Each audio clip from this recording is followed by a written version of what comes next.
We have taken the game to the next level by not only improving the presentation, but by also eliminating the things from the game that cause your play sessions to grind to a halt. Game stoppers. Grappo, I'm looking at you. Seriously. But what is 4th edition exactly? First off, it's an evolution in game design. It is not a new game system. It's still the D20 game system that we've all grown to know and love. It's still a tabletop role-playing game. It's still the D20 system. The new edition streamlines mechanics, speeds up play, and increases the fun. Here's some examples. We've taken the core rules up to 30 levels, effectively including epic level play in the core system. And not only that, we're looking to expand the sweet spot. I'm sure you each have your own opinion. We think the sweet spot's somewhere between 7th and 14th level. We're going to make the sweet spot start at 1st level and go all the way up to 30.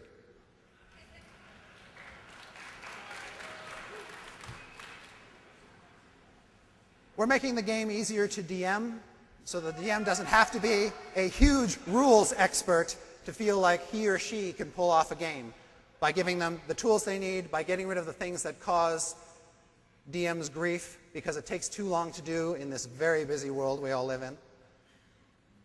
We're defining the roles of the character classes. Like a sports team, you're going to know what your character, depending on what class he is supposed to do in encounters and in the game as a whole.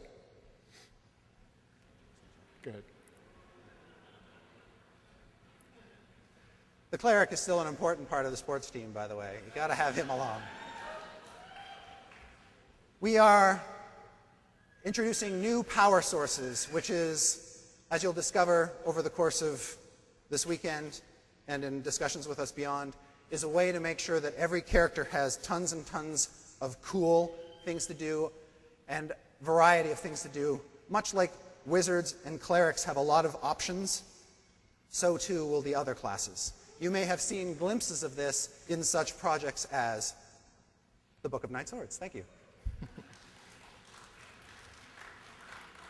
Resource management is getting a really big overhaul. We want to make sure that the stuff that causes the game to come to a halt, to stop the adventure, we're doing what we can to eliminate and give you new options. So for example, how many people, when the cleric is out of healing spells, says, time to camp, right?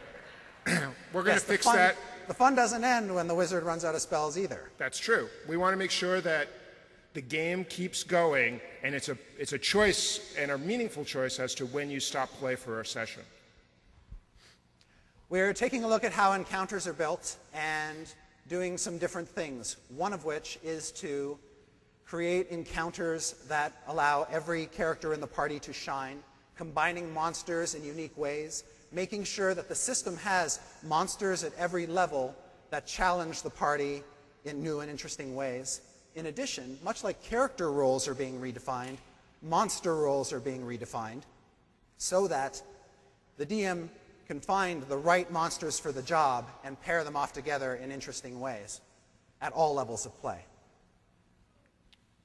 So, 4th edition, we're going to improve the game experience for current gamers. We're going to make the game more accessible to new players. And we're even giving our lapsed players, players we call the D&D alumni, a way to reconnect with their gaming experience and their gaming friends 24 hours a day, 7 days a week. We like to think of 4th edition as having 4 parts. The first part is the physical product.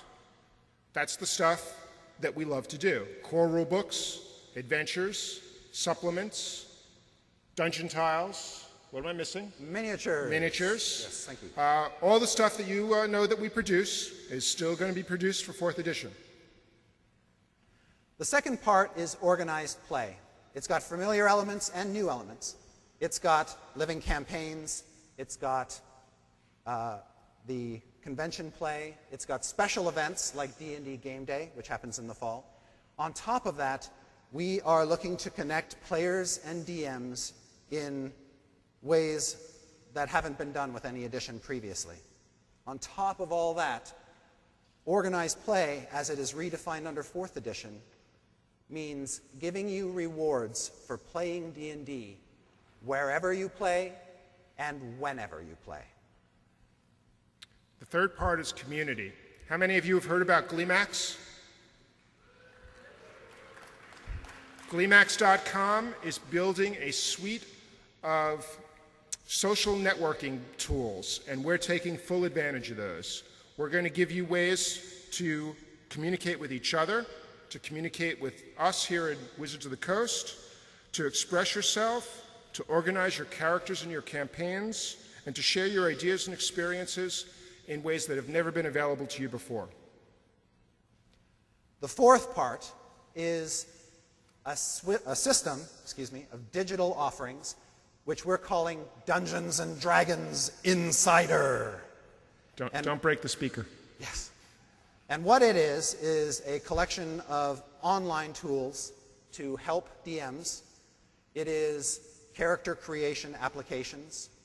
It is editorial game content to enhance your gaming experience. And it's a lot more, as you will see. So let's take an example of that.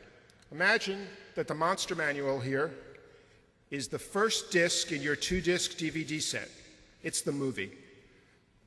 Wonderful experience in and of itself. But then we add the second disc, D&D Insider, and you get a whole additional set of things to use with that product. Things like expanded content, not just web enhancements, but things that actually take advantage of the digital medium that you can use with the gaming product when it comes out.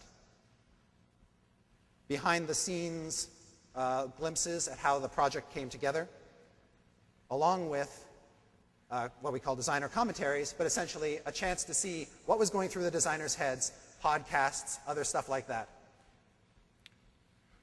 And another new innovation for this edition is going to be every physical product will have a code, and you'll enter that code into your account at D&D Insider, which will unlock a virtual electronic version of the product. Not only that,